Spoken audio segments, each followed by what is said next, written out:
Hey guys, Caleb here, back again with more Red Knot, and this time we have the second, or technically the third, Hannah and Kiki mystery, Love and the Single Corpse by Anne Griffin. In case you missed the first one, I didn't like it.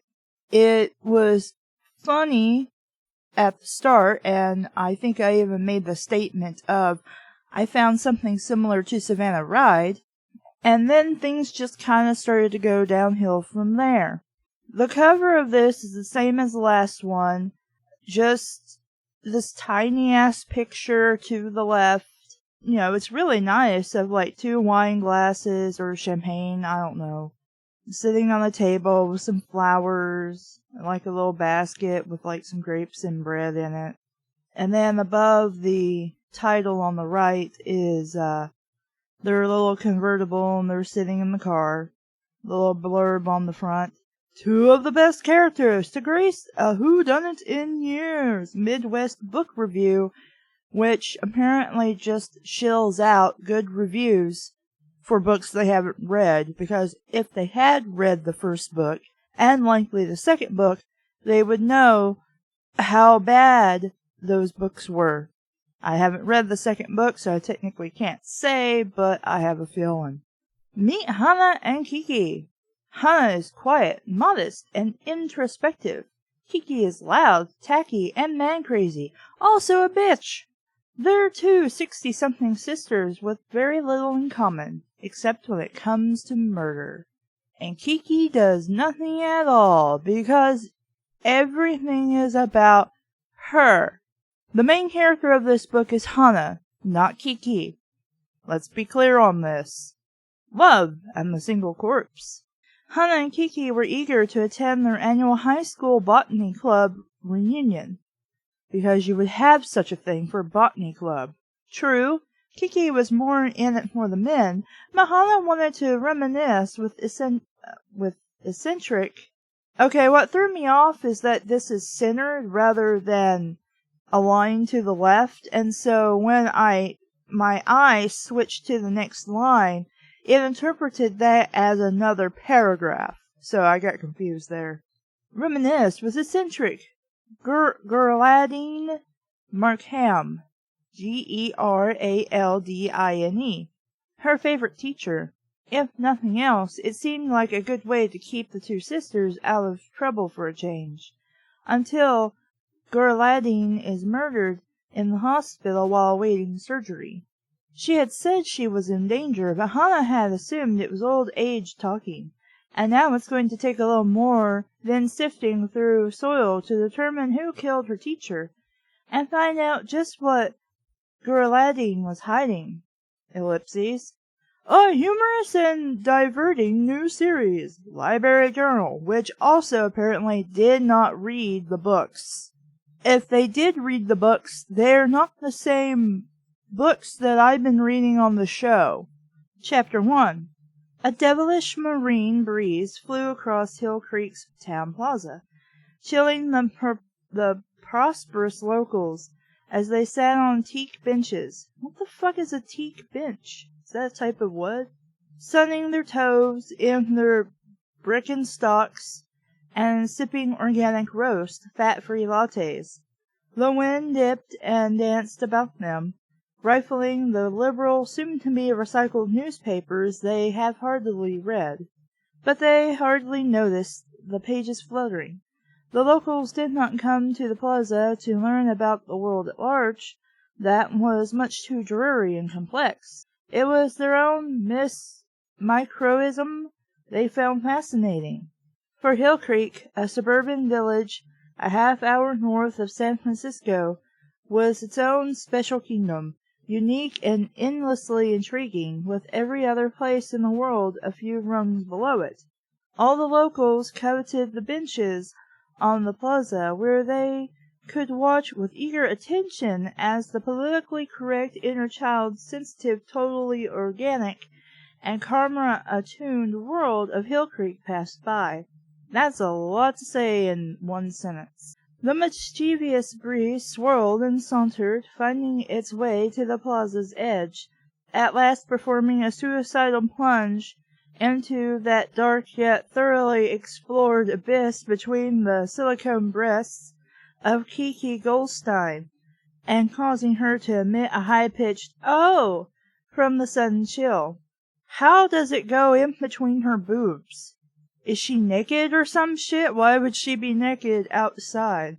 Looking down at her goosebumps, she noticed the feathers lining her sweater's plunging neckline fluff in a way she considered most alluring.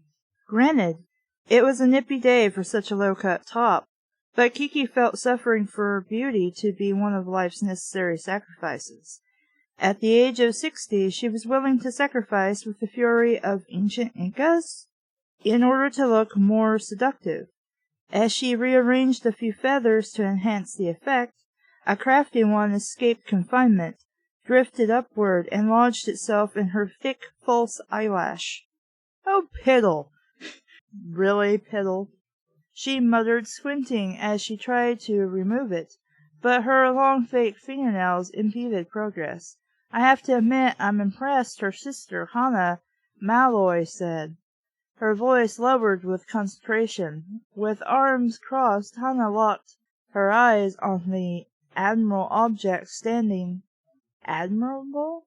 That's what it says.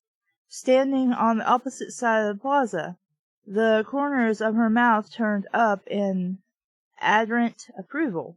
"After all these years, so strong and handsome." "Oh, yes," Kiki answered with a dainty grunt, as she managed to remove the feather and join her sister in the adoration. "I didn't think you'd notice." Hannah narrowed her eyes to sharpen the view. "How could I miss it? There are some things in this world that are always evocative, always moving, and this is such an example." Kiki's frothy, bleached blonde head bobbed again. "I'm moved. I'm really moved. Such symmetry. I'll say." Kiki's enthusiasm mounted. "Grandeur, even. Ditto. And sensuality." "You betcha," Kiki replied in slow, low drawl. "Yet playfulness as well." Kiki shrugged, a little confused. "Yeah, that too, I guess. Hung with little... Kiki's head jerked toward her older sister. "Oh, I don't think so. Look at his shoes. They're huge, size 11, at least. Trust me, one kiss on the ear, and you're talking Louisville Slugger." Hannah arched an eyebrow in disgust. "I was going to say hung with little berries." Apparently, we're focused on two different things, as usual here. "I'm talking about the lovely strawberry tree." "Strawberry tree? I thought strawberries grew on vines." Kiki's face scrunched. "Trees, Smeeze. You're always fixated on silly plants and flowers.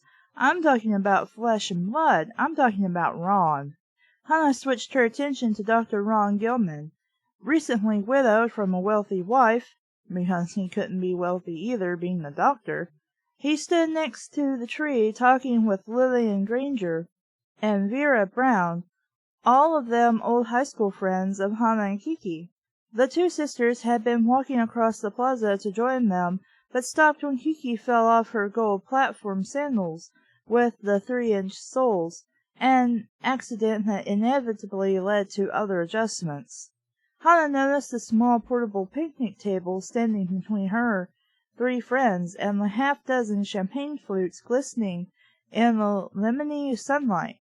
The plaza backed up to the patio of the bookshop. What? The bookstore and cafe that, together with the plaza, served as Hill Creek's nerve center, bounded on 4 sides by narrow streets lined with old, graceful trees and quaint boutiques.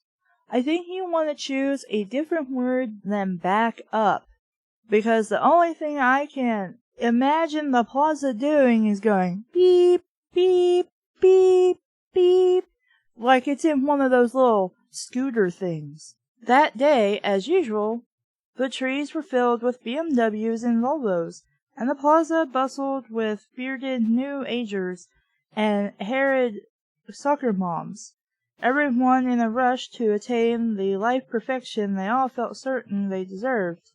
But in spite of their busyness, the sight of this small champagne party caught everyone's attention. As Hannah eyed Gilman, she admitted silently that he was quite handsome, although she would never express it in such a base way as Kiki. But then, the two sisters had from birth been polar opposites. Hannah's tall, auburn-haired elegance and unflappable calm was as much like Kiki's short, plump form and impulsive brashness as a creme brulee was like a popsicle. Because that metaphor makes sense to me. Still, the sisters had happily lived together. I'm sure they did, all those times of catering strictly to Kiki and her whining, and depended on each other for the past 15 years. No, you haven't depended on Kiki. Kiki's a dick. Kiki needs to be thrown out on her ass and survive on her own. How typical of you to be focused on the contents of the closest boxer shorts, Hannah said. Try to restrain your animal appetites. Poor Ron has been widowed only a few months. Which means there's no time for putzing around. A man like him will get snitched up in no time. By who? You guys are 60-something years old. Who is going to snatch him up? Hannah knew it was true. Really? Gilman was not only single and available, he was a doctor and over 60, which made him the current alpha male in Hill Creek's senior citizen love tribe. Why is there such a thing? A man who could provide a lucky woman with prestige, regular sex, and free hormone supplements. Because that's what you need in life. Ladies, prestige, free sex, and free home and drugs. Why? Why in these books are men just objects? It's like these 60-year-old women have nothing better to do with their time.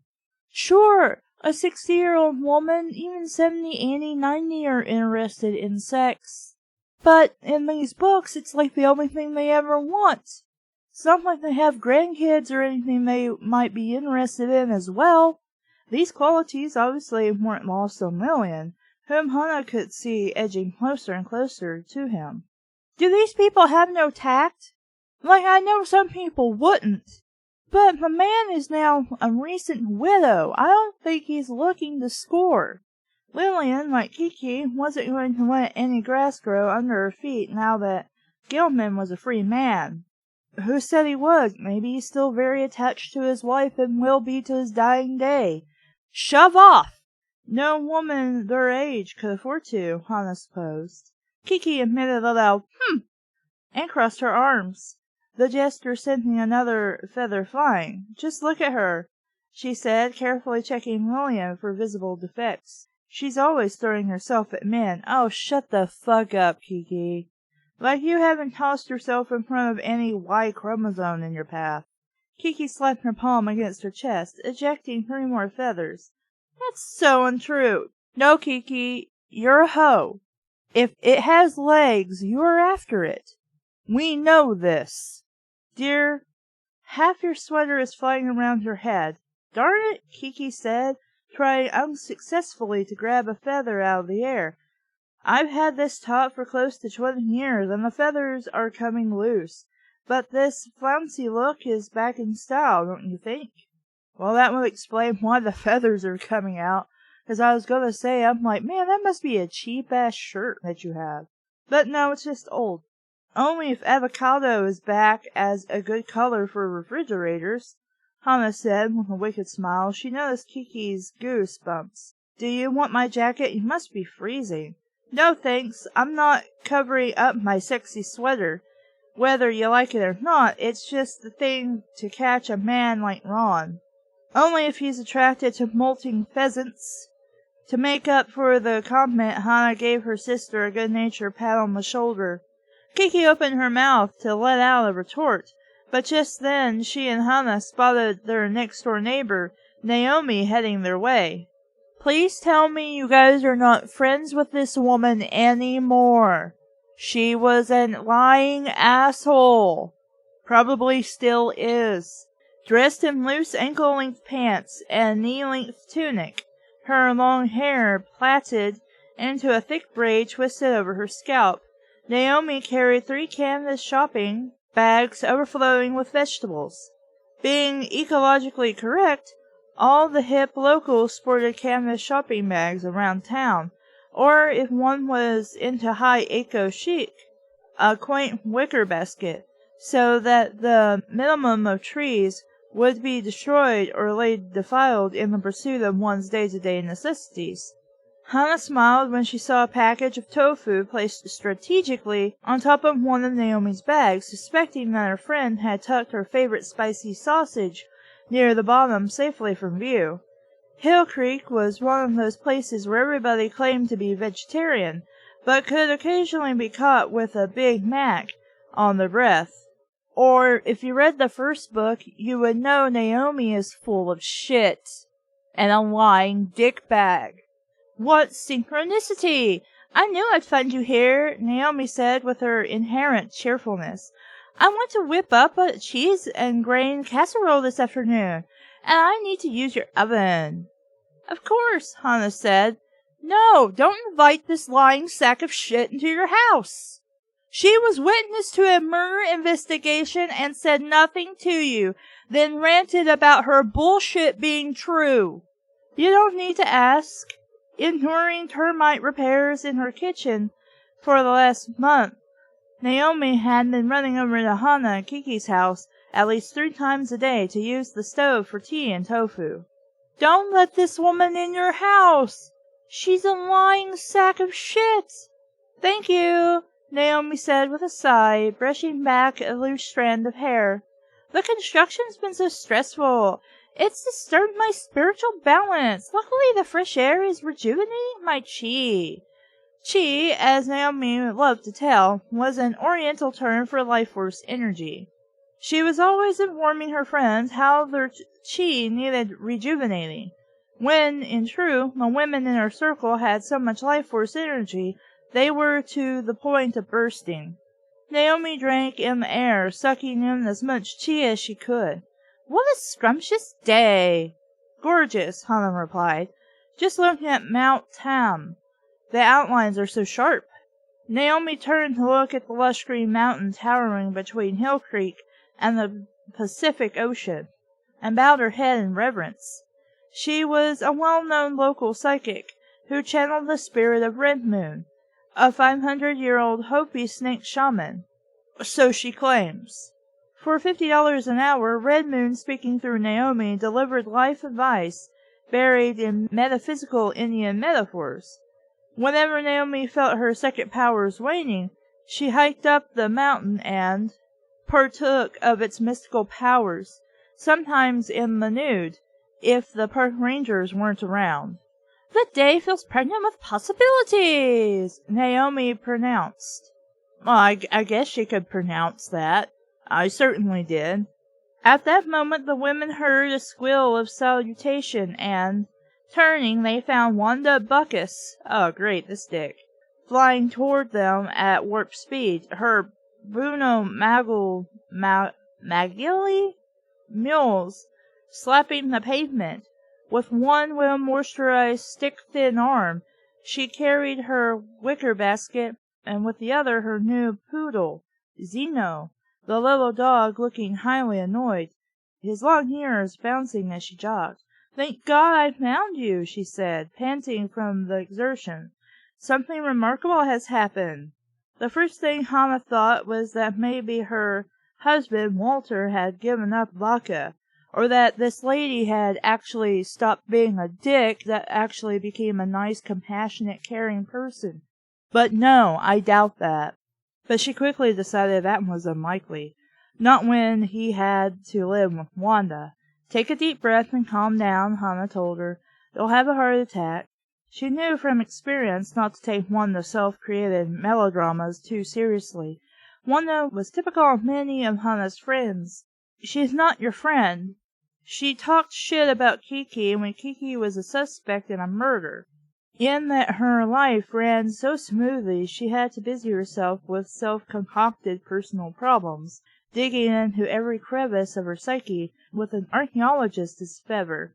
Wanda put down little Zeno, placing her foot on his leash. Closing her eyes, she took a deep breath, sweeping her arms upward as she inhaled and then downward as she let out the air. Ferociously aware of her chi, Wanda was one of Naomi's best channeling clients, with Red Moon advising her on everything from a sex life to car repairs. The advice for both being similar. Yeah, no shit. Naomi's just making crap up. Thank you, I feel centered now. Please, Wanda, tell us what happened, Naomi said, filled with curiosity. The women stood at attention. Wanda's eyes popped open, and she glanced furtively around the plaza, as if her news was so hot spies were trailing her. Titillated, the women stepped closer. Well, she began, the other day Zeno and I were in the living room listening to Bach, and suddenly he bumped against the stereo's power button and turned it off. Then later that day, Walter was eating a pastrami sandwich, and Zero jumped on his lap and took the sandwich right out of his hand. And then, Wanda said, Monrama in her voice, building to a big finish, Zero made a wee-wee on my photograph of Grandpa Harvey. Isn't it fantastic? No, it's not. You turned off your stereo, which I don't know how that happens unless you have it on the floor.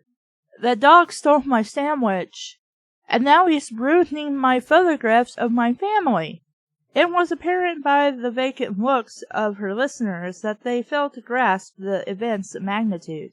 Unthwarted, she forged on. 6 months ago, my favorite relative, Uncle Marv, died in the bathroom in New Jersey, because I needed to know specifically the bathroom. Uncle Marv hated Bach, loved pastrami, and loathed Grandpa Harvey. You realize what this means. Her friend's silence indicated continuing non-comprehension. Zeno's the reincarnation of Uncle Marv. I'm pretty sure the answer is no, she announced, throwing up her arms as if she had just shouted hallelujah. I've suspected it for days, but now I'm sure. The timing is right. I checked, and Zero was born the very day Uncle Marv died, or at least close to it. Wanda looked down and, seeing Zero expressing his sexuality on Hannah's ankle, gasped, finding the inexorable proof she required. Hannah, don't you remember how Uncle Marv groped you at my Women Are Venus, Men Are Mars party 3 years ago? Smugly pursing her lips, she gestured to the maniacally humping animal. Do you need more evidence? Why mention it now? Why not say as soon as the dog was put down on the ground, he came over and started humping my ankle, and I tried to move so he couldn't do that. Do you need more evidence? Hannah grimaced. She was an animal lover, but she had her limits. What I need is for you to get your dog off my leg. Or you could just back away. Wanda squatted. Bad Uncle Marv. Oh, naughty doggy, she said in baby talk that made the other women shiver. Wanda shook her finger at the dog. You haven't changed a bit. Hannah gave her foot a gentle kick, but Zeno remained determined. At least Wanda picked up the poodle, the animal responding with an indigent growl. Naomi always said it was karma that caused all Wanda's pets to be neurotic and impossible to house-train. We're missing an of.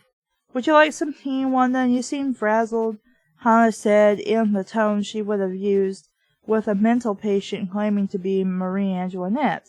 It seemed sad to her that Wanda, having exhausted the limited possibilities of her own psyche, now stooped to investigating those of her dog.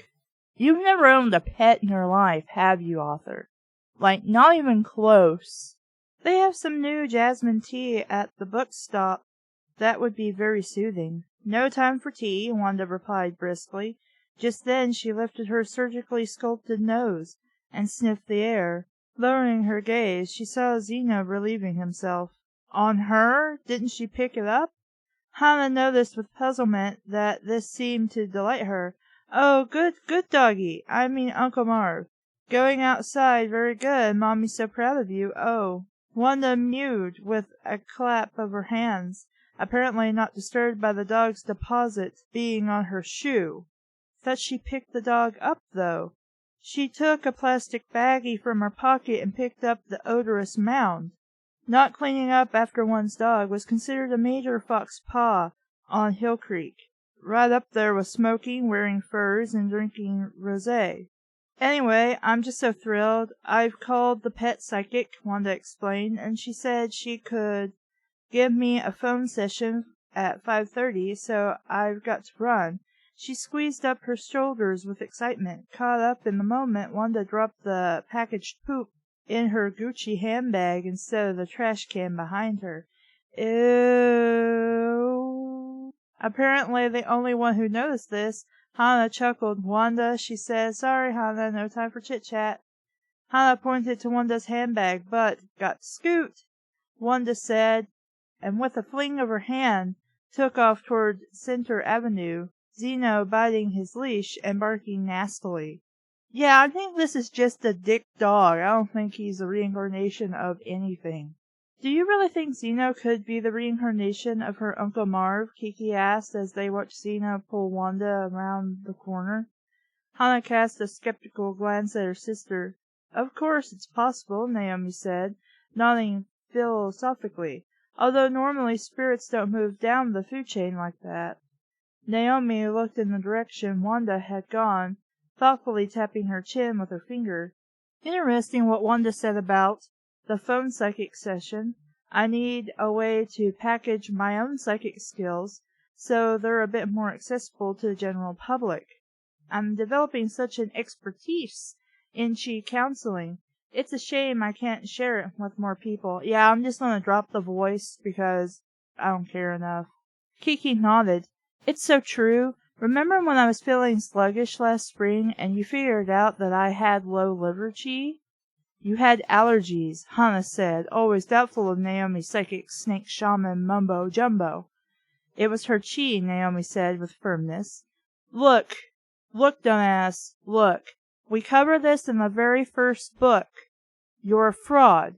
You are a lying sack of shit. Shut the fuck up. Why are you guys friends with her? You know she's a fraud. You know she's lying. You should make this public knowledge and shame the fuck out of her. If only there was some way I could bundle up my natural healing powers. The edges of Hannah's mouth curled upward. Maybe you could put it in a can and call it Chi Whiz. Oh, that's stupid. That's stupid. I'm not giving Hannah that one. Naomi gave her best I'm spiritually elevated and you're not expression, which consisted of half-closed eyes and a Buddha smile. She's full of shit. You need to tell her this. A sudden loud laugh grabbed the women's attention, and they all looked in the direction of Gilman, Vera, and Lillian. Lillian was whispering something in Gilman's ear that he apparently found exceptionally amusing. Kiki glowered as Lillian rubbed against him in a manner reminiscent of Zeno on Hannah's leg. Hannah noticed Vera silently watching Lillian Gilman from only a few feet away. I don't know how you can notice it when last paragraph it was clear that the three were standing together, or at least in the vicinity of your view. Small and chinless, with soft gray hair waving around her face. She has no chin? Does that mean she has no lower jaw? That's frightening! Vera stood pigeon-toed, both hands stuffed in her pockets of her long cardigan sweater. She wore her usual kindly smile, but her eyes looked hurt that she wasn't included in the joke. That's the way it's always been, Hannah thought. Gilman and Lillian, the center of attention, still the football hero and prom queen, with everyone else looking on, quietly envious. Everyone except Kiki. Kiki did a lot of envying, and she never did it quietly. I've got to get over there before Lillian ruins my chances. Or maybe they're just good friends, asshole. Good way to butt into a conversation that you were never invited in or included in, Kiki said, glancing around to make certain no one was looking, then giving her breast a gentle shove upward. It's 5 o'clock and time for us to start anyway. But Geraldine's not here yet, Hannah said, eager for any excuse to delay the inevitable collision between Lillian and her sister. You snooze, you lose, because I'm 14 apparently, and I can't think of any other comeback line but something very cliché. Kiki rummaged through the bottomless canyon of her handbag and pulled out a travel-sized plastic bottle of hairspray. She gave her poofed hair 3 short blasts because it needed that. Does the back of my hair need more spray? Well, maybe if you spray yourself enough, you'll fry your brain and then I don't have to deal with you. That would be a small blessing. No, you're the only woman I know whose hair comes in regular and extra crispy, Hannah said with a grin. She loved teasing her sister, especially since she knew Kiki was oblivious to it. Naomi giggled. Kiki kept her eyes on Gilman. Make whatever jokes you like, Kiki said, but I'm going over there to save Ron from Lillian's clutches. He's more in danger from you, dumbass. You're a disgusting pile of shit.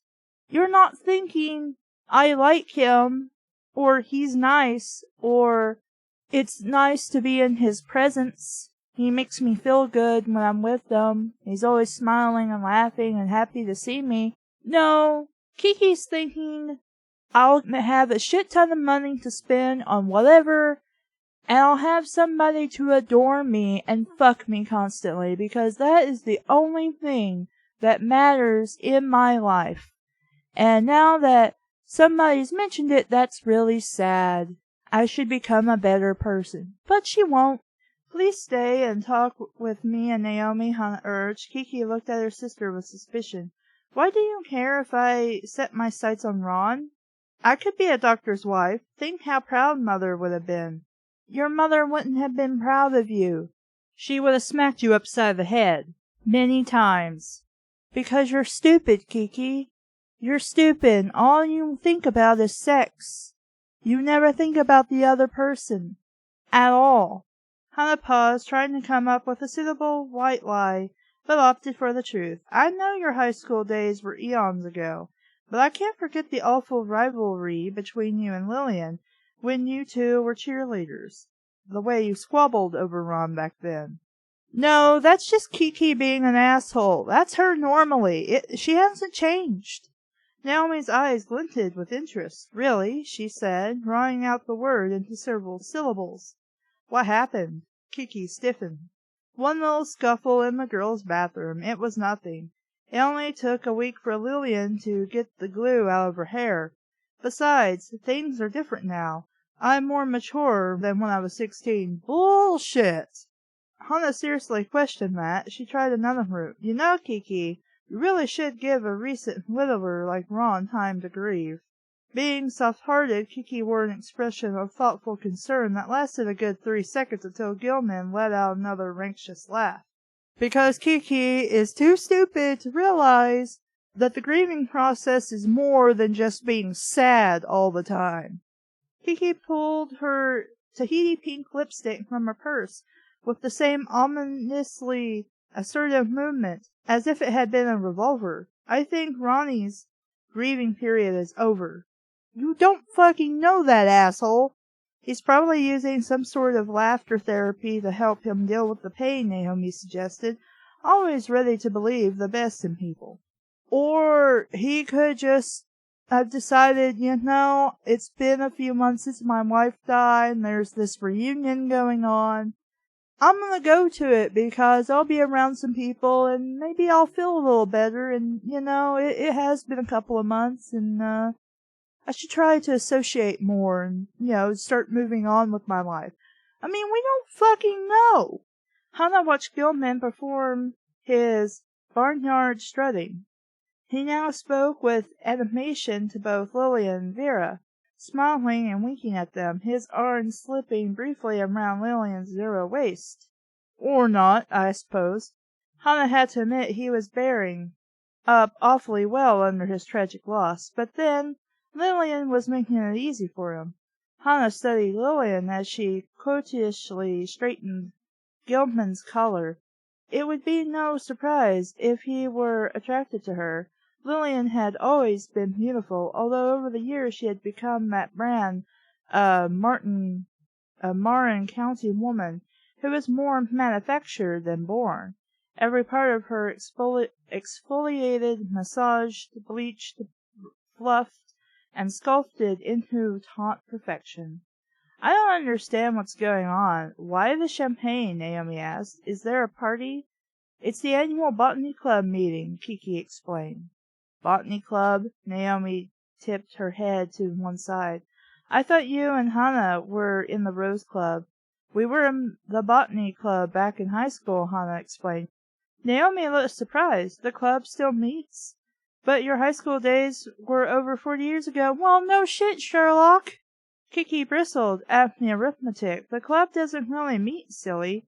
We like to get together once a year under the tree we planted when we were in school. When I was a junior, Hannah and the others were seniors. So why was Kiki in this class? I'm guessing because Ron and What's-Her-Face were in this class as well. Oh yes, that lovely strawberry tree, Naomi said. It brings such earth energy to the plaza. I still thought they grew on vines, not trees. Every year the old Botany Club meets by the tree on the anniversary of the planting, and we have champagne to celebrate. Kiki continued, the prospect of telling the story momentarily distracting her from Gilman. And today's the day. I never miss them.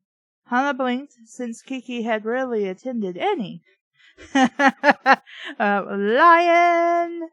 The only reason for her presence that day was Ron Gilman being her man du jour. But Kiki had never won Gilman's heart back in high school, and Hannah didn't think much of her sister's current chances. Gilman seemed as entranced by Lillian now as he had been over 40 years ago, and Hannah worried that it would open old wounds for her sister. To Kiki, Lillian had always represented everything she wasn't. Lillian was tall, slender, moneyed, and sophisticated.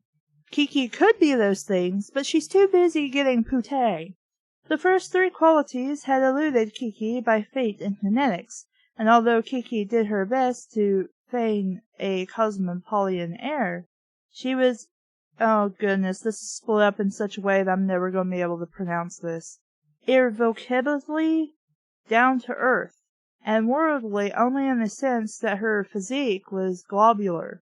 It's odd how things don't change, Hannah said thoughtfully. What do you mean? Naomi asked.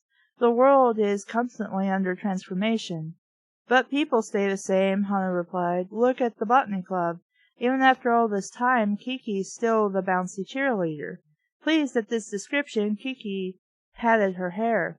Gilman is still the sought-after male prize, Hannah continued. Lillian's still acting like a prom queen, managing to look regal even in that tennis outfit, and look at Vera standing there so shyly, just as she always did. I remember a saying from high school. They said that girls fell into two categories, flowers and pots. Kiki and Lillian were flowers. Vera, I'm afraid, was a pot. I have never heard this saying, and that's clearly not true. There are more categories than that. And Kiki is not a flower. Kiki is obnoxious. She's a weed. And which were you, Hannah? Naomi said, giving her a playful poke in the ribs. Hannah smiled. I was a cactus growing off somewhere by myself. But the kind of cactus with no thorns, Kiki said with affection. Finally, she says something that actually sounds something like a sister or friend would say. And the kind that flowers, Naomi added. But there's one thing that must have changed. Surely you had more than 5 members in your club. We did, but most everyone moved away over the years. Now there's only Ron, Lillian, Vera, Kiki, and me. And, of course, Gerladine Markham. She was her teacher and one of the club's sponsors. Hannah was always the teacher's pet with her, Kiki said. She pointed to the far corner of the plaza. Here she comes, late as usual. Twisting around, Hannah saw Gerladine walking up the plaza. She had on her usual mannish brimmed hat, skirt, and pants. Why would she wear a skirt and pants? And wire-rimmed spectacles. So she wasn't wearing a shirt, though, but she's wearing skirt and pants. Okay. She wore her thick dark hair in the same blunt chin-length cut with sharp bangs she had worn ever since Hannah had known her. It occurred to Hannah that Ghirlandine's appearance hadn't changed that much over the years, which by Hannah's measurement was an excellent thing. Hannah liked her old botany club friends, there being a special affection between people who had known each other so long, but there had always been a special place in her heart for eccentric Gerdeline. Hannah seldom saw Gilman, Lillian, or Vera any more, but she had worked to keep up the friendship with her former teacher. Not that they had ever been close. Gerdeline was a private woman who, much like Hannah, preferred books and plants to socializing, but at Hannah's instigation they had met at the book stop every few months for tea and lively discussions of their mutual hobbies, writing poetry and growing roses. "She doesn't look old enough to have been your teacher," Naomi remarked. "She's not much older than us," Hannah explained. "We were her first class at her first teaching job." "Darn that Lillian," Kiki said. "She's whispering in his ear again. I'm going over." Not waiting for any protest, she shot toward Gilman with the fury of a nuclear warhead. With a sigh, Hannah watched her sister tramp across the plaza, teetering on the thick platform sandals that belonged on a 16-year-old. She turned to Naomi. "Why don't you join us? One of the club members might need some channeling." She made that last remark jokingly, but she knew Naomi would jump at the chance to rounding up a new client or two. Hannah always gave her any assistance she could. "Why? She's an asshole. Because she didn't say anything in the first book, she almost allowed Kiki to be arrested and tried for murder. In fact, Kiki was arrested." Hannah always gave her any assistance she could, even though she was basically a non-believer when it came to Red Moon. "As you should be, considering Naomi told you a lot of what she does is hogwash. She said so herself." "Always interested in making new friends," Naomi said with gratitude, as she gathered up her groceries. "And I wouldn't turn down a touch of bubbly either, just for stress reduction, of course." "Wouldn't that interfere with your cheese?" Hannah helped Naomi with her shopping bags, and together they reached the small group just as Gilman popped the cork from the champagne. "Here you are," Lillian said, a voice smooth as lotion. As Hannah clasped Lillian's hand, she gave the woman an appraising look. Tan and muscular, Lillian wore a short... Why are we getting description of this woman now? Don't we have enough description? You already said most of these things. Tan and muscular, Lillian wore a short tennis skirt that showed off her legs, and a blue cotton sweater. If it's cold, why is she wearing a skirt? That brought out her eyes. Since she was a teenager, Lillian had worn the confident air of a woman who knew what she wanted, and knew how to get it, even if she had to snatch it from you. Hannah shook off this negative thought, reminding herself of Lillian's tireless volunteer work. "Which doesn't mean anything. I could volunteer all of my time just for the attention that it could get me." Hannah introduced Naomi quickly, finding her friend's reputation already well known, since both Vera and Lillian immediately asked her a dozen questions about Red Moon. Naomi lapped up the attention, dispensing a few Hopi metaphors, and managing to discreetly give out her phone number and business hours. Why would she discreetly do this when they're asking her about it? It wouldn't be out of her way just to do so. Always savvy, Kiki used Lillian's distraction to plant herself at Gilman's side. Standing so close to him, their arms touched. Gilman settled a few steps from her. "It's nice to have an addition to our little party," he said, giving Naomi a nod. "I've brought 2 bottles of fine vintage, so there's plenty of champagne, especially with old Hannah being a teetotaler." "A teetotaler? What does that mean?" "Okay, in case they don't mention it here, in the first book, Hannah doesn't drink alcohol. She used to, but she stopped. And this, I would think the phrase teetotaler would mean she only drinks tea at all times. But it's not spelt T-E-A. It's T-E-E, like a t-shirt. As he handed out the champagne glass, Hannah studied him, not understanding what Lily and Kiki saw in him. She appreciated a handsome man as much as the next woman, and basically she liked him. But he always felt impressed. That afternoon, for instance, she felt certain he had purposely overdressed, with his double-breasted sports coat, and his silly cravat, and the way he took control of every little thing, making himself the center of attention. "You're so vain. You probably think this song is about you. Don't you, don't you, don't you now?" Hannah's opinion of him that day was the same as always. Nice box, no cereal. I've never heard that phrase either. "Please, Ron, don't call any of us old," Vera said with a laugh, as she passed out paper cocktail napkins. "I like to think of us as being a fine vintage, just like your champagne." "I don't consider myself old at all," Kiki said, directing the comment at Gilman and pushing out her chest. "I'm what I call fully ripened." Lillian's eyes shot to Kiki, and suddenly aware that Kiki had invaded her turf, she placed herself on Gillian's other side. In a counter-move, Kiki edged in even closer to him until he was wedged between the two women. In which case, I would go, "You know what? Fuck both of you. I'm gonna enjoy my champagne." A quarter-pound of beef between two not-so-fresh poppy seed buns. Well, that's one way of saying something not very nicely, Hannah mused, observing this human sandwich. She felt the old familiar anxiety, not wanting Kiki to embarrass herself. Kiki embarrasses herself daily. I have no more fucks to give about this person. Let her go and be treated like trash, because that is what she clearly wants to be. But she knew there was nothing she could do. Love made a person irrational, and Kiki was almost always in love. She was not in love. She's in lust. She's an intention whore, who just wants to fuck things. Since Kiki's second husband, Cecil, died, and she moved in with Hannah, Hannah had resumed her old role as her sister's counselor and protector. "You are both grown women, you don't need to do any more." There was only a year's difference in their ages, but several light years in their levels of good sense. Clearly, even though Hannah's isn't much better. Hannah's eyes connected with Geraldine's, and they exchanged a smile.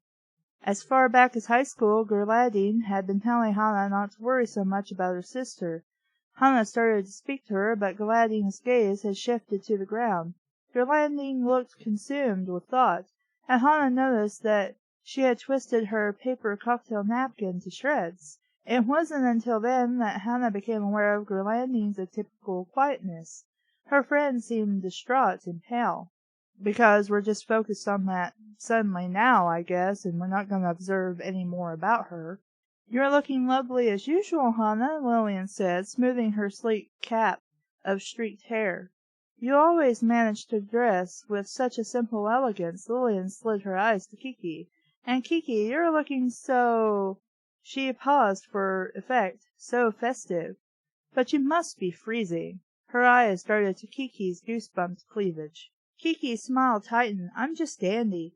But what about you? With that skimpy tennis skirt, your buns must be ice cubes." The gauntlet had been thrown, and everyone knew it. "Vera, did you bring the sparkling cider for Hannah?" Geraldine quickly asked, breaking the tension. Hannah gave her a grateful smile. Vera cast a concerned glance at Lillian and Kiki as she pulled the sparkling cider from her Save the Sea Otter tote bag. Vera had always hated discord, and was the first to smooth over an argument. Gilman filled Hannah's glass with cider, and everyone else's with champagne, which I thought he had already done, then lifted his glass for a toast. "Once again, friends, let's drink to the Hill Creek High School Botany Club of 1955. May we all be as rugged and healthy as this tree we planted 45 years ago." "A lovely statement," Geraldine said. "And may we continue meeting every year," Vera added with a smile. There were echoes of approval as everyone clinked their glasses and drank. The stress of her termite repairs apparently taking its toll, Naomi drowned her champagne in 2 gulps. and Gilman, playing the host, refilled her glass. "If I could ask a question," Naomi interrupted, after emitting a dainty burp to equalize her inner harmony, "how have you managed to keep up this party for so many years?" "It's not like we've met every year since 1955," Lillian said. "For the first 20 years or so we didn't meet at all. But then I think we all got nostalgic for the old days," Vera chimed in. "Hill Creek started changing." Hannah laughed. "I think we're the ones who started changing, and we didn't like it, so we decided to hang on to the past." "Hannah, you may be the town poet, but you're remarkably free from sentimentality," Gilman told her. Gardening looked at Hannah with affection. "Always one of her strengths. She's made of steel and velvet." "Again, that's not a phrase I've ever heard before." Gerdeline was about to say more, but Lillian cut her off. "We're the only members of the botany club left," she said to Naomi. "I don't remember whose idea it was, but it was a good one. Our little get-togethers are always fun." "I'm sure they are. But it didn't look like Geraldine, oh my God, this name, Geraldine was having a bang-up time, at least not to Hannah." Her expression worried. Geraldine no longer listened to the chatter, her gaze directed at some point in the distance. Hannah placed her hand underneath it, why not on it? Underneath Geraldine's elbow. "Are you feeling all right?" Geraldine looked startled for a second, then smiled. "I'm fine. I never did well with champagne. I'm not the type, I guess." Hannah glanced at her full glass. "You've only had a sip. Would you like to sit down?" Geraldine shook her head. "What are you girls whispering about?" Lillian asked. "I think we should have another toast." She raised her glass. "To old friends," she said, shifting her eyes to Gilman, "and to our futures." Everyone again raised their drinks, Vera's hand stopping before hers reached her lips. "Look at that limb," she said, stepping closer to the tree. Reaching up, she held a leaf in her fingers. "The leaves are all molted." The rest of them moved closer. Lillian jerked off a leaf. "It looks like it has a disease." "Ridiculous," Gilman said. "I specifically chose an arborus uendo because it was disease-resistant." "You never chose the tree, Ron," Geraldine told him. "The club made the decision as a group." Obviously, not liking to be corrected, Gilman shot her a barbed look.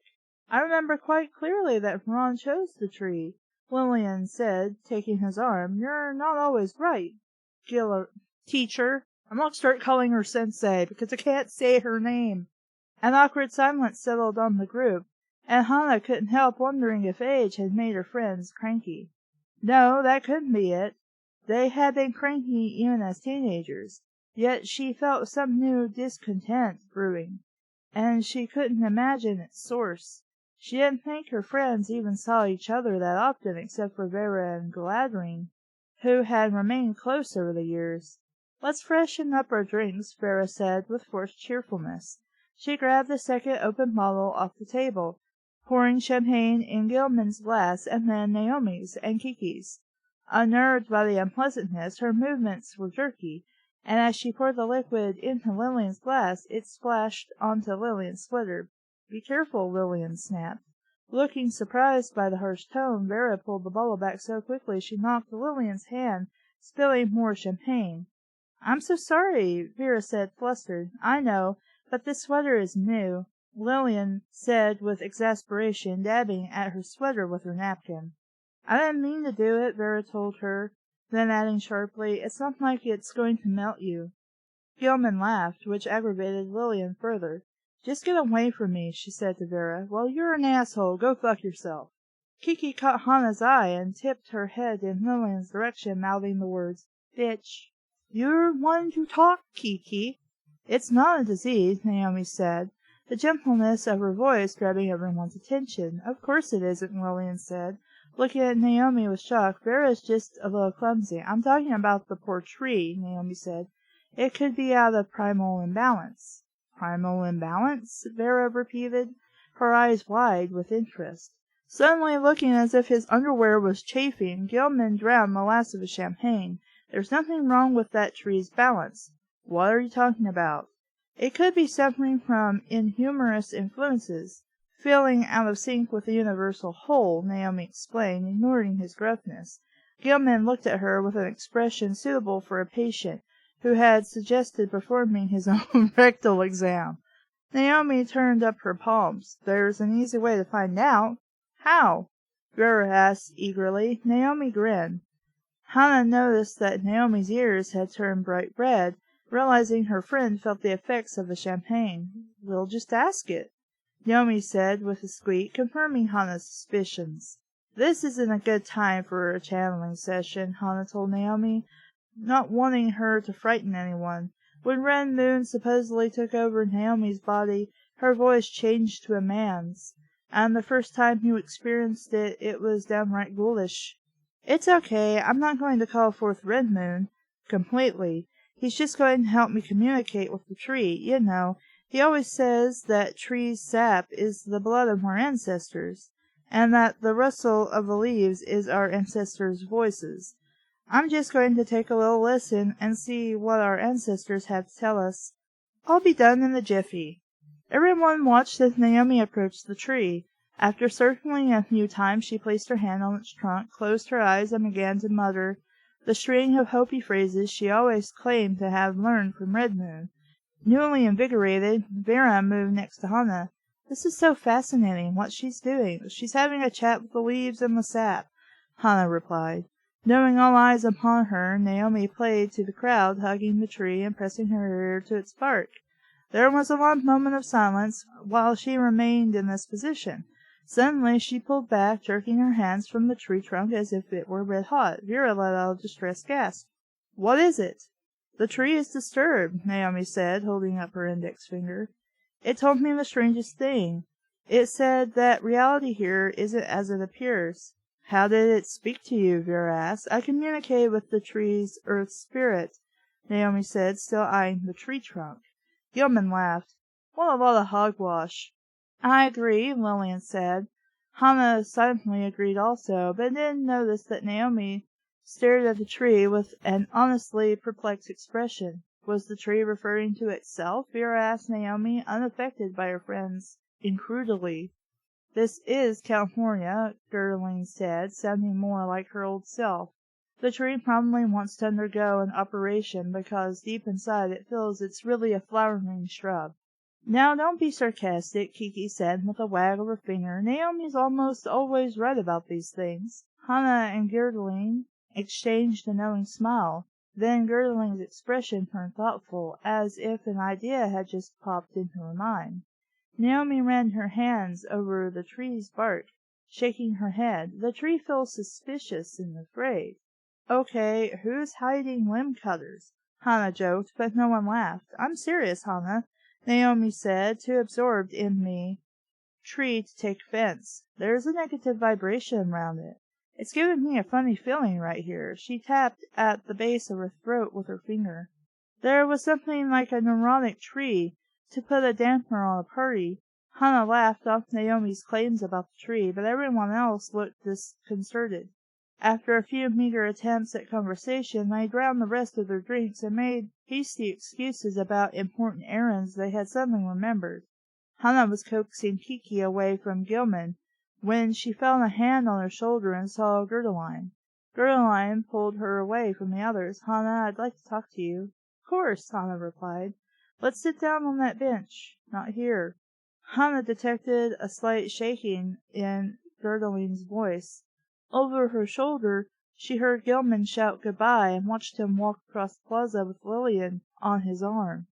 Kiki glared after them a few seconds, then began talking to Naomi and Vera. Hannah turned her attention back to Gertrude.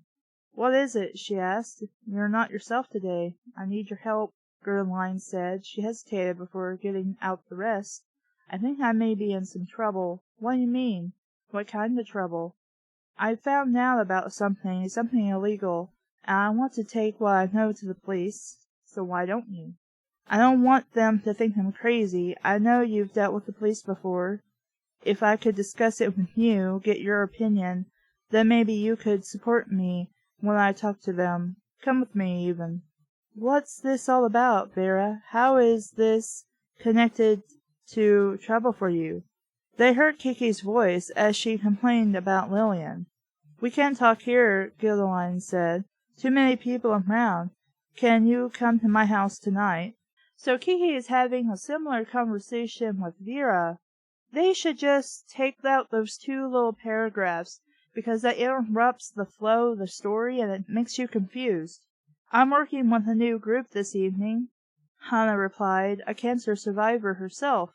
Hannah had begun volunteer work with a breast cancer support group one night every 2 weeks. When she began this, we don't know, but I thought this was something she was doing in the first book, but I don't remember. She had new participants scheduled for that evening, and she couldn't cancel. But the look on Gerdeline's face bothered her. "Maybe I can get someone to fill in for me." "No, of course not," Gerdeline said. "Those women need you." She smiled. "So wait, she knows what you're doing and knows what you're talking about? Because I thought you were think-bubbling all of this." She smiled, seeming more relaxed. "We can put off our talk until tomorrow morning. I can wait until then. How about night at my house?" Hannah took her friend's hand. The skin felt cold. Not her skin, just the skin. "Are you sure you're feeling all right? Maybe we should stop Ron, so he can take a look at you." Hannah spotted him at the very edge of the plaza, about to turn onto Center Avenue. She raised her hand to flag him, but Gerdeline stopped her. "No," she said, her tone urgent. "I'm fine." "Can I drive you home?" Gerdeline shook her head. "I have my car. I'm fine, really. A little tired, maybe. Think I'll go home and take a nap." Her hand squeezed Hannah's. "You've always been a good friend to me." Hannah started to speak, but heard Kiki call her. With a quick goodbye, Gerdeline walked away. "That darn Lillian!" Kiki spat as she stormed up. "What about her?" Hannah asked, her eyes still on Gerdeline. She couldn't imagine what kind of trouble a friend could be talking about.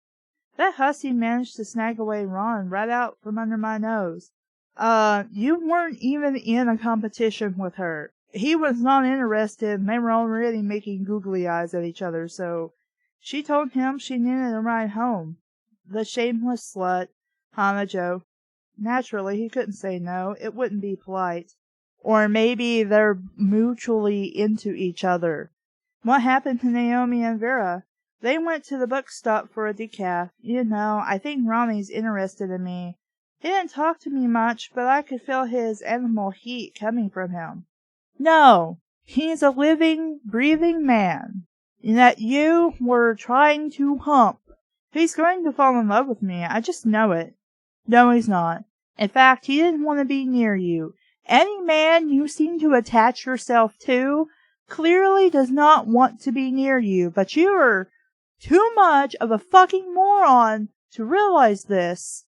I hate Kiki. I continue to hate Kiki. I just want her to not exist. If she didn't exist, I think that would make these stories better." There was a short silence. "If only I can figure out how to keep that Lillian out of the way." "Dude, he's not into you. It doesn't matter if Lillian is there or not. He's not into you. Hate Kiki. This is why." "Hannah, you're not paying attention." "I'm hearing every word. Did you notice anything funny about Gerdeline?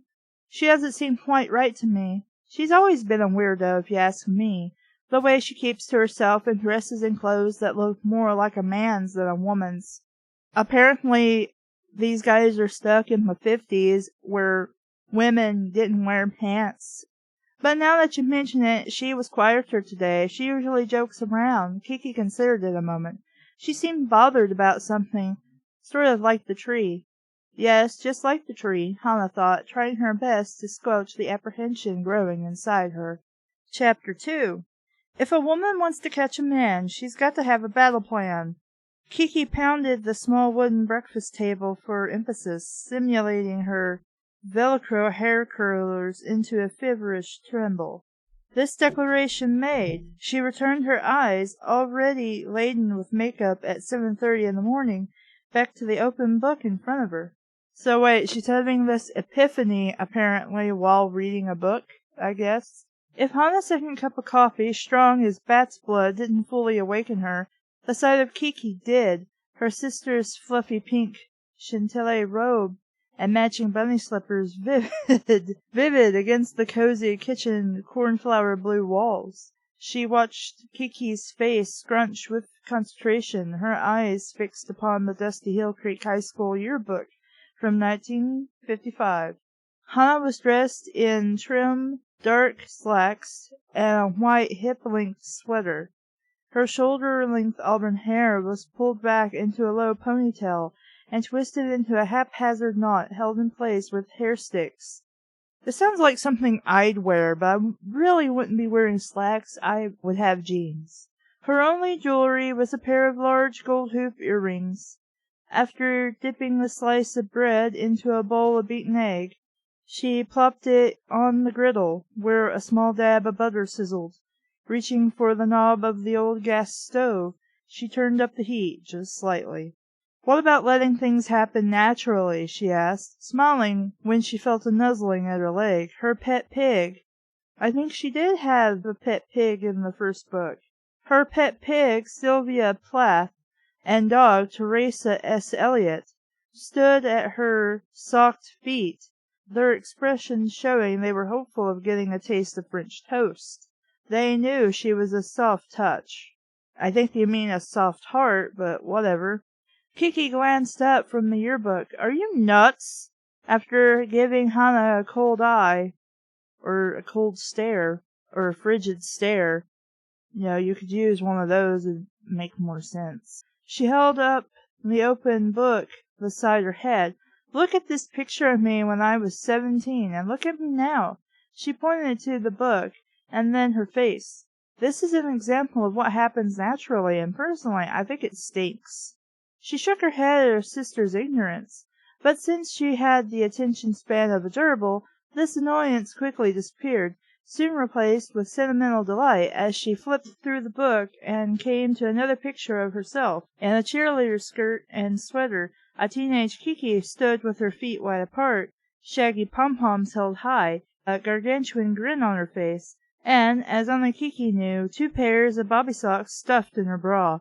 "Maybe I haven't really changed all that much," she said wistfully. "I'm a little plumper now, but I've still kept my figure." Cheered by the delusion, she flipped through a few more pages. "Here's the group picture of the Botany Club. Look, Hannah, we're all so young. I've never understood why you wore that barrette over your eyes and stuck that silly cigarette in your mouth just before the photographer took the picture. I was a rebel back then, or at least trying to be." Kiki turned another few pages, and here's one of Grenadine. I still suck at that name. She pulled the book closer to her face. "It's amazing, but she doesn't look that much different now than she did back then." After flipping over the toast, Hannah, spatula in hand, approached the table and looked over Kiki's shoulder. "I was thinking the same thing yesterday," Hannah said. "She's aged, of course, like all of us." Hannah studied the photograph, the uneasiness she had felt all morning still gnawing at her. The photo was a standard passport-sized headshot. Grenadine staring straight at the camera with a knowing smile. Grenadine always had a confident steadiness about her, Hannah thought, which made their conversation the day before that one much more troublesome. Hannah's worrying jag started as soon as she and Kiki arrived home from the party the previous evening. She immediately made a round of phone calls to find someone to fill in for her at the support group, but no one was available. She finished up the group after 11, too late to call Grenadine, but the image of her friend's face, so pale and careworn, and the idea of her wanting to go to the police were still on Hannah's mind when she woke up at 6 this morning. She waited until 7, then phoned. There was no answer. Part of the reason Grenadine looks the same is because she hasn't changed her hair in all these years, Kiki said, with the disapproving tone natural to a woman who changed her hairdo every week. "I don't think she ever cared much about her looks. She's concentrating more on her inner life than outer one." "Oh, don't start a lecture." "How's that a lecture? That's your sister is telling you what she feels about the whole thing." "Grenadine never had any outer life to concentrate on." "How do you fucking know this?" "She's a nice person, but let's face it, she's always been a dull spinster." How do you fucking know this? Absolutely no sizzle in that woman's bones. And do you want me to tell you why? A slight burning smell drew Hannah and her highly sensitive nose back to the stove. No, she said over her shoulder as she turned the toast. Kiki put the book in her lap because she never had a man, that's why. Maybe she's lesbian. Maybe she's asexual. Maybe she doesn't give a shit. Look, ladies, if you think you are defined by having a man at your side, you haven't got with everybody else on the same page yet. You are living in fantasy la la land. Man is not important to a woman. A woman is not important to a man. A man is not important to a man, and a woman is not important to a woman. Carry yourself and don't give a shit. If you want a boyfriend, cool. You want a girlfriend? Cool. Who gives a fuck? Ain't none of my business, and what I do certainly ain't yours. Kiki can fuck off. And she never had a man because she never got aggressive about it. When you come across a man who gives you that special feeling, you've got to take action. Because Kiki would know what that special feeling is, having sex with probably just about everybody in the entire world. Also, maybe men doesn't excite her. Maybe women do. Or something that has nothing to do with a man. Who knows? And who cares? It's her own personal private business. Kiki doesn't know jack and shit. Still facing the stove, Hannah rolled her eyes. The special feeling her sister talked about usually involved feather boa feathers. Why not just say a feather boa? Or boa feathers? You don't need feather boa feathers. I know what you're talking about. And a vibrating bed. A woman's got to seize control of the situation, Kiki continues. She's got to make things happen. Because it's not like a man could do these things if he wanted to have, I don't know, a fun night out. Or also, it's not like, maybe a woman isn't interested, so she goes and does something else. Well, I don't know, like play poker, drink a beer, or whatever. Sylvia snorted in apparent agreement, but Hannah knew the pig only wanted a treat. Sylvia, on a constant diet, loved food, but unfortunately everything she ate went straight to her hips. She's a pig. Pigs don't have diets. They have food that you properly feed them, so they maintain a healthy weight just like any other animal. Turning off the stove, Hannah started to reply to Kiki's last statement, but thought better of it. In a triumph of hope over reality, Kiki still believed she had a chance with Ron Gilman. Somehow.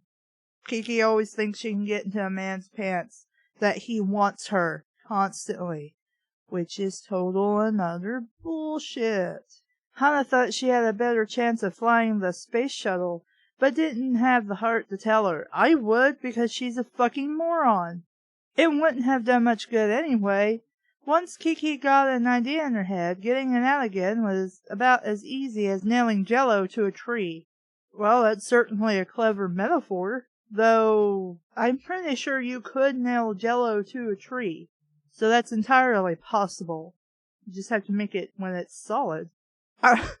This is how much more I care about the practicality of actually nailing a thing of Jell-O to a tree, rather than wanting to finish reading this book. Kiki, you and I are too old to be chasing after men, she said, opening the cabinet and taking out one of her mismatched garage sale plates. The truth is, the older you are, the more you have to chase them, Kiki told her. What are we supposed to do? Sit around and do old lady things before our time? You are 60-something years old. You're already doing old lady things. And the fact that you are doing things that are very much past your age makes you look stupid and that you're trying too hard. I think Kiki has a mental disorder. Maybe if I think of her as a special child, I might like her more? Probably not. Also, what happened to Hannah's man? I think his name was George from the first book. Is he just not here now? Because? Hannah chuckled as she put the plate on the countertop. What old lady things do you mean? Gardening, reading, volunteer work?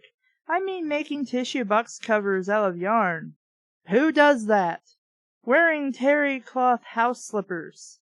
I don't know. That'd probably be comfortable and keep my feet warm. And putting rubber flower decals on the bathtub so we don't slip. Wasn't that what the bath mat is for? I won't do it. I'm going to stay young. You're already 60. That's impossible. And to do that, I need something to keep my hormones fresh. That means a man. No, it doesn't. It means, like, diet, exercise, fresh air, having fun with friends, and I don't mean sex. And if you happen to have somebody to be steady with, in one manner of speaking or another, that's fine, I guess. But this is not doing Kiki any favors. Just makes her look stupid. Which I guess is the joke, but really it's just more annoying than funny. Kiki's hormones were well past the sell date, but Hannah had the good sense not to mention it. I would have. In fact, I just did. After feeding a few bits of toast to the pets, she sprinkled powdered sugar on the remaining 2 slices. I thought she only did 1. When did she make more than 1? And carried them to Kiki, whose eyes grew large with joy at the sight of her favorite breakfast. You'll never learn, Hannah said, putting down the plate, with a small whack that communicated more than words. I know how this will turn out. No, you don't. Where's the syrup? Yeah, she does. You can lie to yourself all you want, dumbass. It does not take a genius to figure this shit out. If you don't watch your calories, you're going to have to pay property taxes on your hips. Kiki, I'm serious. Her sister looked hurt. I think of it as a Renoir-style plumpness. I was joking about your hips. You know you always look good. What I'm serious about is Gilman. In the past, how can I say this tactfully? There's no way to say it tactfully to Kiki. She's a moron. Quests for love haven't ended well, Hannah said generously, understanding the string of debacles that comprised her sister's long romantic round war. This is different. Yeah, and so was that limp dick, or whatever the fuck his name was from the last book. Kiki replied, gradually enunciating each word. Realizing that the syrup would not be brought to her, she went to the refrigerator, opened the door, and stuck her head inside. Well, why couldn't she have done all this shit beforehand anyway? As Kiki rattled around looking for the syrup Hannah had thrown out 4 days earlier, when Kiki split the seams of her size 14 petite capri pants, Hannah rinsed the skillet, her mind returning to Gerdeline. Yes, because everything that we were talking about up until now was entirely purposeful. She could have been out for a walk, Hannah reasoned, and that's why she didn't answer the phone. But Gerdeline always took her walks in the evening. In an attempt to calm her mind, Hannah looked out the kitchen window at her garden. It was Hannah's pride and joy, a sumptuous blend of silky lawn, vine-covered cedar fencing, and curved flower beds, with one section dedicated to her prize-winning roses. Even in November she still had a few blossoms, one of the benefits of Northern California's mild climate. It was time to start cutting back some of the plants for winter, the hydrangeas especially, she thought, just when she saw Naomi rush across the lawn, having let herself in through the side garden gate. The back screen door slammed. Barefoot, Naomi sailed into the kitchen, wearing her red silk robe, the one with the embroidered pop-eyed dragon crawling up the back. Hannah wondered why no one but her was ever dressed before 9. Because some people don't like to wake up at 6 in the fucking morning? I'm lucky if I get out of the bed at noon. Bad, awful, utterly horrendous news, Naomi announced, bracing herself against the kitchen counter like Betty Davis in some old black-and-white movie. Sylvia and Teresa trotted over and greeted her with friendly sniffs. Hannah put down the skillet and turned off the faucet. What is it? My contractor came by last night and said the termite damage is worse than he thought. He's going to have to rip out another wall. I'm so sorry, Hannah said with her most heartfelt sympathy, understanding money difficulties. I don't care about Naomi's problems. She can bite one. Are you sure he knows what he's talking about? Kiki asked, now back at the table. Kiki didn't realize Hannah was watching when she mouthed something else to Naomi, who was too absorbed in her troubles to notice. Hannah resumed work at the sink, wondering what secret was going on between them. I trust him completely, Naomi said, pulling a banana from one pocket and a small carton of low-fat organic soy milk from the other. So she freaked out, but had enough mind to, stuff a carton of milk and a banana in her whatever. I need your blender, dear, my stars. This is going to be expensive. How can I afford it? We could loan her a few $100s, couldn't we, Hannah? Kiki asked after swallowing a bite of French toast. If we didn't do the weekend at Monterey we planned?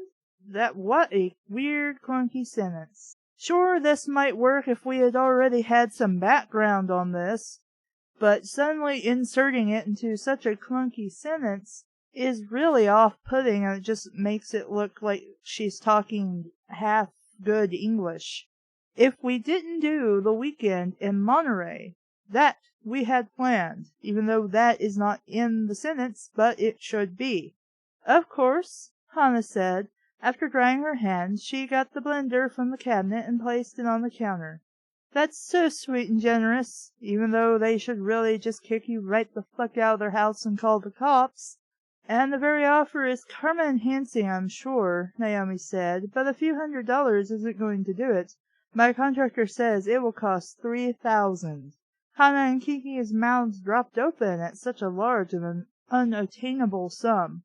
$3,000 actually isn't that much money. Not by a long shot.